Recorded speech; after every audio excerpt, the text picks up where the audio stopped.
अस्सलाम वालेकुम नाज़रीन, आप देख रहे हैं जस्तुजू न्यूज और मैं हूं अफरोज मुगल। पेश है आज की अहम खबर शामिल करते हैं। टंडो आदम से ब्यूरो चीफ असद अली रक्षानी की रिपोर्ट के मुताबिक जमीयत उलमा इस्लाम पाकिस्तान के मरकजी जनरल सेक्रेटरी, साबिक डिप्टी चेयरमैन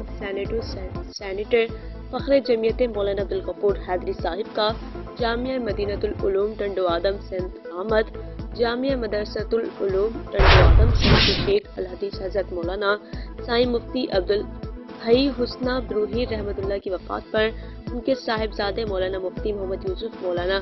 वनिया अमीन व दीगर अहल खाना से इजहार ताज़ियत की गई और फातिहा ख़्वानी की गई। इस मौके पर जमीयत उलमा इस्लाम जिले सांगड़ की अमीर मौलाना अब्दुल गफूर मिंगल, जमीयत उलमा इस्लाम जिले टंडोलायार की अमीर मौलाना दोस्त मोहम्मद फारूकी, हाजी हसन खासपुरी, रईस अल्लाह बख्श ब्रूही, मीर नबी बख्श बलूच, सरदार आजम सासवली, हाजी सईद ब्रूही, हाजी अब्दुल लतीफ ब्रूही व दीगर मौजूद थे।